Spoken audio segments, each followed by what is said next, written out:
Nerve chords और तीसरा है फेरेंजियल गिल्स। ये तीनों लक्षण कॉर्डेट्स प्राणी के जीवन की किसी न किसी अवस्था में अवश्य ही पाए जाते हैं। अगर ये तीनों लक्षण नहीं पाए जाते हैं तो वो सभी कॉर्डेट्स प्राणी नहीं हो सकते। पहला कैरेक्टर्स है इनका नोटोकॉर्ड्स।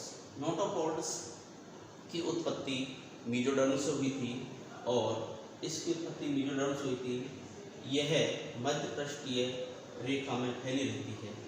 यह तंत्रिका रज्जु और मेरु रज्जु के बीच में उपस्थित होती है, लेकिन डोर्सल ट्यूबुलर नर्व यह पृष्ठभाग में पाई जाती है। यह खोखली होती है, नलिकाकार संरचना होती है और इसकी उत्पत्ति एक्टोडर्म से होती है। किससे होती है? एक्टोडर्म से होती है और आजीवन यह बनी रहती है, लेकिन कुछ कॉर्डेट प्राणियों में यह हासिल हो जाती है, नष्ट हो जाती है, जैसे हर्डवानियम। तीसरा लक्षण है अपना फेरेंजियल गिल्स। फेरेंजियल गिल्स की उत्पत्ति एक जटिल होती है। इसके अंदर ग्रसनी के एक्टोडर्म के अंदर धंसने से और एंडोडर्म के बाहर वृद्धि करने से होती है। दोनों से ही इसकी क्या होती है? वृद्धि होती है। फेरेंजियल गिल्स श्वसन के लिए आवश्यक होते हैं। फेरेंजियल गिल्स कुछ जलीय कॉर्डेट्स में आजीवन होते हैं, लेकिन स्थलीय कॉर्डेट्स में ये प्रारंभिक परिवर्तन के दौरान ही दिखाई देते हैं। व्यस्त होने पर क्या हो जाते हैं? हासिल हो जाते हैं। तीनों कैरेक्टर्स का पाया जाना कॉर्डेट का मुख्य लक्षण है। इन तीनों लक्षणों के अतिरिक्त निम्न लक्षण पाए जाते हैं: वेंट्रल हृदय, बंद परिसंचरण तंत्र, यकृत नवाहिका तंत्र, गुदा, पक्षीय पूंछ और लाल कणिका। वेंट्रल हृदय ऐसा हृदय जिसमें पेशी पाई जाती है। पेशी युक्त हृदय जिनमें होता है वह अधर सतह पर पाया जाता है, इसलिए इसका हृदय कैसा होता है? अधर हृदय होता है। बंद रक्त परिसंचरण। बंद रक्त परिसंचरण तंत्र क्या होता है? ऐसा रक्त परिसंचरण तंत्र जिनका रक्त वाहिकाओं और केशिकाओं के अंदर ही बहता हो, बाहर नहीं बहकर के वाहिकाओं और केशिकाओं के अंदर ही बहता है।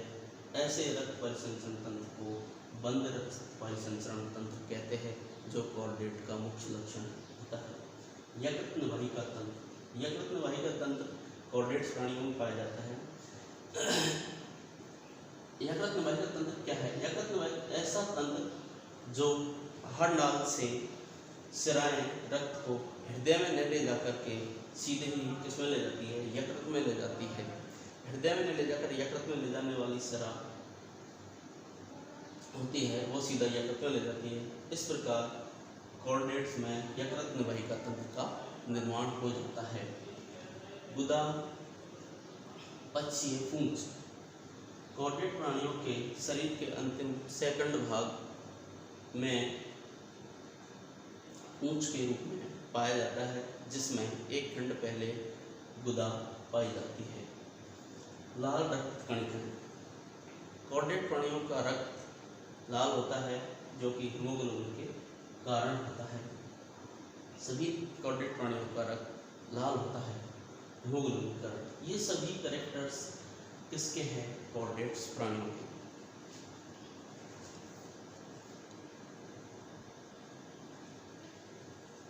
कॉर्डेट्स के बारे में हमने जाना। कॉर्डेट्स की उत्पत्ति से पहले अपन ने कॉर्डेट्स के बारे में जाना। कॉर्डेट्स क्या होते हैं? कॉर्डेट्स नॉन कॉर्डेट्स में क्या अंतर है? कॉर्डेट्स के क्या लक्षण हैं? अब देखते हैं कॉर्डेट्स की उत्पत्ति। कॉर्डेट्स की उत्पत्ति लगभग 550 करोड़ वर्ष पूर्व हुई थी। सबसे पहले पुराने जीवाश्म इसके पैलियोजोइक महाकाल के ऑर्डिविशियस काल की चट्टानों में पाए गए थे, ऐसा कुछ वैज्ञानिकों का अनुमान है। कॉर्डेट्स की उत्पत्ति का सर्वप्रथम प्रयास एक जियोफ्रॉम हिलेरी नामक वैज्ञानिक ने 1818 में किया था और जियोफ्रॉम हिलेरी नामक वैज्ञानिक ने कहा था कि कॉर्डेट्स की उत्पत्ति कीटों के उल्टे हो करके कॉर्डेट्स की उत्पत्ति की। अगर कीटों को उल्टा किया जाए और उनकी संरचना देखी जाए तो कॉर्डेट्स के समान होती है। यह बात जियोफ्रॉम हेरी ने कहा था सर्वप्रथम कीटों की उत्पत्ति के बारे में। उसके बाद अन्य वैज्ञानिक थे जैसे डोहार्न, सैम्पार, मीनो, ग्रास्केल। कुछ वैज्ञानिक था, इन्होंने कहा कॉर्डेट्स की उत्पत्ति नॉन कॉर्डेट्स के उल्टे होकर के कॉर्डेट्स की उत्पत्ति की थी।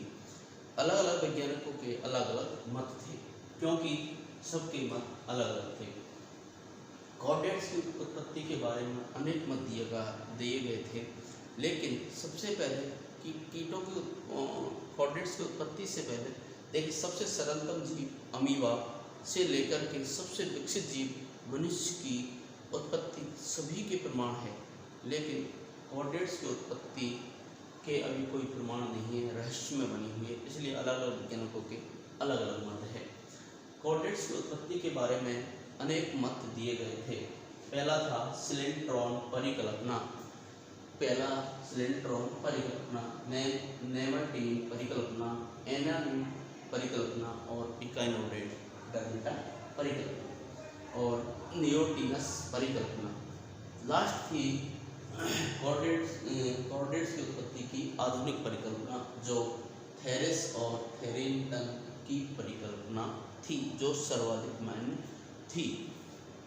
सिलेंट्रॉन परिकल्पना मास्टरमैन ने 1897 में दी थी, और मास्टरमैन के अनुसार जो कॉर्डेट्स की उत्पत्ति हुई थी वह द्विपार्श्वीय और त्रिजन स्तरीय कॉर्डेट्स की उत्पत्ति अरीय सम्मति और द्विजन स्तरीय सिलेंट्रॉन के जीवों से हुई थी, ऐसा इनका मानना है। नेमटीन परिकल्पना हुबर्ट नामक वैज्ञानिक ने प्रतिपादित की थी, और हुबर्ट ने कहा कि जो नेमटीन में प्रोबेसिस पाया जाता है वह कॉर्डेटा के नोटोकॉर्ड के समान पाया जाता है। इसी के आधार पर कॉर्डेटा की उत्पत्ति मानी थी नेमटीन नामक वैज्ञानिक ने। नेमटीन का प्रोबेसिस और कॉर्डेटा का नोटोकॉर्ड दोनों में समानता पाए जाने के कारण ही हुबर्ट ने कॉर्डेटा की उत्पत्ति का मत प्रतिपादित किया था। एनालिडा परिकल्पना सैम्पर, मीनॉट, डोहर्न तीनों वैज्ञानिकों ने दी थी, और इन्होंने कहा था कि कॉर्डेटा का जो पूर्वज है निश्चित रूप से ही वो एनालिडा के समान होने चाहिए, क्योंकि एनालिडा और कॉर्डेटा में कुछ समानताएं पाई जाती है, जैसे द्विपार्श्व सम्मति पाई जाती है, खंडीय शरीर पाया जाता है, खंडीय उत्सर्जन अंग पाया जाता है, विकसित देही गुहा पाई जाती है, और मुख्य रूप से बंद रक्त परिसंचरण तंत्र पाया जाता है। ये सभी लक्षण कॉर्डेटा के अंदर पाए जाते हैं और एनालिडा के अंदर भी पाए जाते हैं। इसी आधार पर इन वैज्ञानिकों ने कॉर्डेट्स की उत्पत्ति के लिए एनालिडा परिकल्पना दी थी।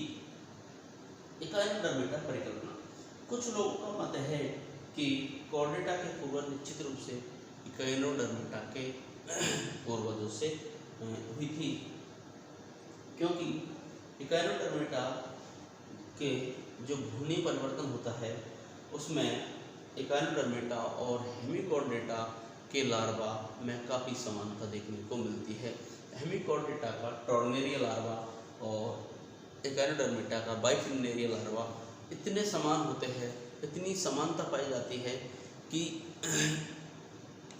टॉर्नेरिया लार्वा को मूलर नामक वैज्ञानिक ने बाइफिनेरिया के लार्वा समझ लिया। इसी आधार पर इकाइनोडर्मिटा परिकल्पना के आधार पर कॉर्डेटा की उत्पत्ति मानी जाती है। नियोटिनस परिकल्पना जो ग्रासटैंग नामक वैज्ञानिक ने प्रतिपादित की थी, और ग्रासटैंग वैज्ञानिक ने कहा कि कॉर्डेटा के पूर्वज मुख्य रूप से नॉन कॉर्डेटा के लार्वा के समान थे। तो प्रत्येक वैज्ञानिकों ने अलग अलग अपने मत दिए, उसके बावजूद भी कॉर्डेटा की उत्पत्ति के पूर्ण रूप से प्रमाण प्राप्त नहीं हुए। उसके बाद में कॉर्डेटा की उत्पत्ति आधुनिक परिकल्पना दी थी थेरेस और थेरेनटन परिकल्पना। इन दोनों ने सीरोलॉजिकल टेस्ट और जैव परीक्षण द्वारा यह प्रमाणित हो चुका है कि इकाइनोडर्मेटा, हेमिकॉर्डेटा और कॉर्डेटा तीनों में काफ़ी समानता पाई जाती है। तीनों में समानता का कारण है फास्फोक्रिएटिन के कारण होता है कि इन तीनों में ही फास्फोक्रिएटिन नामक एक पदार्थ पाया जाता है जो फास्फेट पेशी संकुचन के लिए अति आवश्यक होता है। तो सर्वप्रथम थेरिस और थेरिटन ने बताया कि सर्वप्रथम जो primitive senses are feeder and central stocks नामक कुछ प्राणी होते हैं जिसके द्वारा सर्वप्रथम प्राइमेटिव इकाइनोडर्मेटा का विकास हुआ था। प्राइमेटिव अर्थात आदिम इकाइनोडर्मेटा का विकास हुआ था। उसके बाद में प्राइमेटिव सेंसेस आर फीडर जो जीव जंतु थे उनसे प्राइमेटिव सेंसेस गिल युक्त फीडर फोटो एसिडियंस का विकास हुआ। प्राइमेटिव एसिडियंस से सर्वप्रथम हेमिकॉर्डेटा का विकास हुआ जो एक कॉर्न वर्म के रूप में विकसित हुआ। उसके बाद में प्राइमेटिव आदिम पूर्वज एसिडियंस का निर्माण हुआ। एसिडियंस से ही एडवांस ट्यूनिकेट्स अर्थात यूरोपोडेट्स का निर्माण हुआ और एक फ्री स्विमिंग लार्वा का भी विकास हुआ। फ्री स्विमिंग लार्वा जो सेंसेस वयस्क अवस्था में खो देता है वह उससे लेंसेंट्स ब्रांचियोस्टोमेटा के जंतु का निर्माण हुआ और लास्ट में प्राइमेटिव वर्टिब्रेट्स का निर्माण हुआ। इस प्रकार थेरिटन की परिकल्पना के विकास को देखते हुए कॉर्डेट्स की उत्पत्ति हुई थी। फिर भी कॉर्डेट्स की उत्पत्ति के बारे में अभी पूर्ण रूप से कोई साक्ष्य प्राप्त नहीं है। इस प्रकार से अलग अलग वैज्ञानिकों ने अलग अलग मत दिए कि कॉर्डेटा की उत्पत्ति नॉन कॉर्ड से हुई, कीटो से हुई, एनेलिड से हुई, सिलेंडरन से हुई, इकाइनोडर्मेटा से हुई या अलग फास्फोक्रिएटिन के कारण हुई।